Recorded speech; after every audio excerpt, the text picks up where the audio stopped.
Hi everyone, this is Vela from Online Combat Battalion with another tutorial for you.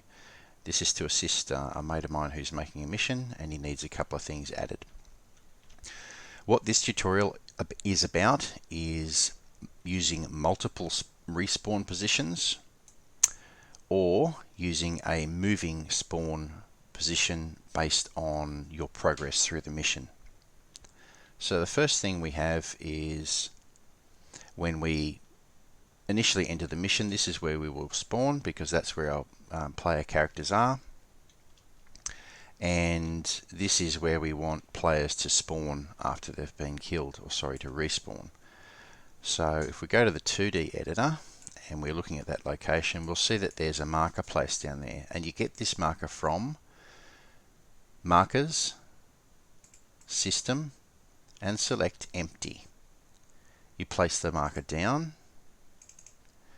You need to give the marker a variable name of respawn_west.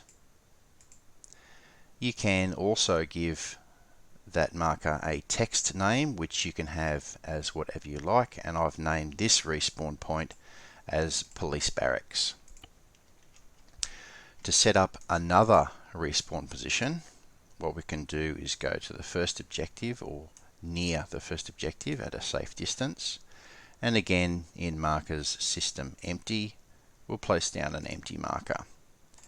Open this one up and we'll call this respawn_west 2, and we'll give this a text name of field spawn 1. You can call it whatever you like. Click on OK. So now we have two respawn positions, the police barracks and field spawn 1, and we'll see how that works.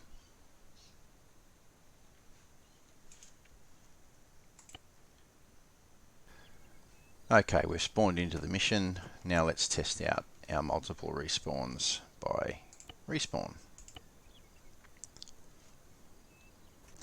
Okay, now when we have the opportunity to respawn, we can select either the police barracks or field spawn 1.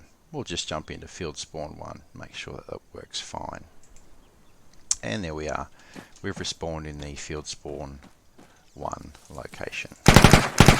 You can place as many spawn points as you like, provided they all fit the same format of being called respawn_west and then a number, which is different from the other respawn positions, or east or independent, etc., depending on what troops you are using. Next thing we're going to cover is the moving spawn points. What we need to do first before we use a moving spawn is in Attributes Multiplayer, we need to make sure that Select Respawn Position is not checked. Then we need to place down any sort of marker that you like near your respawn west empty marker, and you can call it whatever you like, but I'm going to give this a variable name of spawn_0. I'm going to give it a text name of base, and I'm going to change the color to blue, and I'll explain why shortly. Click on OK. For our second spawn point, we're going to place another objective marker down, and we're going to call this one spawn_1 and give it a text name of field spawn 1. Change it to blue, click OK. Now you do not need another respawn west marker or spawn point for this to work. Just the marker with field spawn 1. Okay. Now for this to work, we need a trigger. I'll place down a trigger, activation any player present, and in the activation section we need to put some text in, which is respawn west, then some commands to get the spawn position markers, which I just need to correct quickly, and a command to reset or change the color of the marker. I've also put a hint in there, which is our deployment position has moved. I'll change the size to something that is usable for the scenario. And for the purposes of this, I've just put down 2 markers to show me exactly where the trigger starts, so I can demonstrate how this works. Okay, we've spawned in, and if we have a look at the map, we can see we've got a base marker position and a field spawn 1 position. Now if I was to respawn now, I'll respawn back at the base position. And here I am back at the base position. You'll notice that both markers are still there and they're both blue.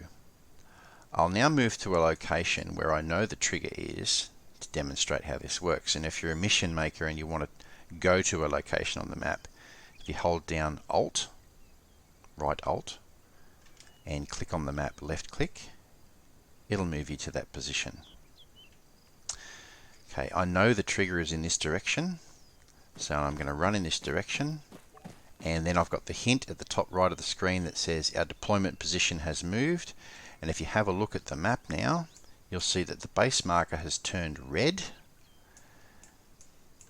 and field spawn 1 is our new respawn position.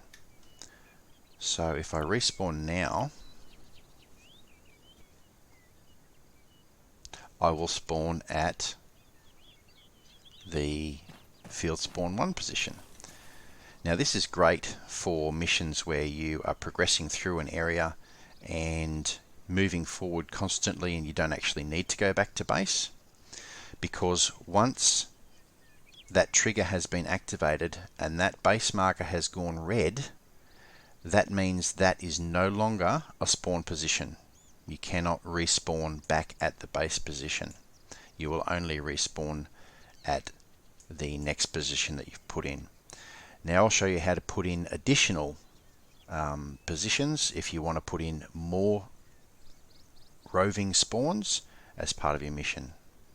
Okay, let's put another objective marker down, and we'll put it in a lumberyard, and we'll call this one spawn_2. We'll color it blue. Click OK. Oh, we better give it a text name as well. Let's call it lumberyard. Okay, now for this to work, we need another trigger. What you can do is simply copy the first trigger, Control C, then paste that trigger, Control V, and then left shift, left mouse click to drag it around. So now we've got a second trigger. And what we need to do in this trigger is make all of these 2 numbers go up by 1. So spawn 1 is changed to spawn 2, and spawn 0 is changed to spawn 1. Again, any player present, because we've just copied that trigger. What we'll do now is we'll demonstrate that we'll change from the base spawn to field spawn 1. Then when the next trigger is crossed, our spawn will now change to the lumberyard. So now in the mission we have 3 roving or moving spawn positions. We're currently at the base area. We know that that works.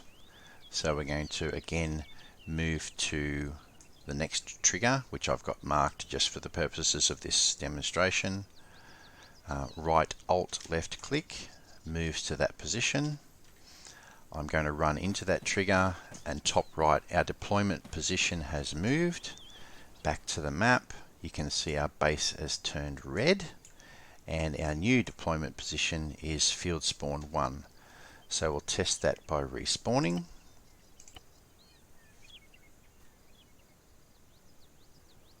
and we've respawned at the new deployment position. Now I know that the next trigger, which you can't see, is just here. So I'm going to run into that, and again it's going to tell us that our deployment position has moved.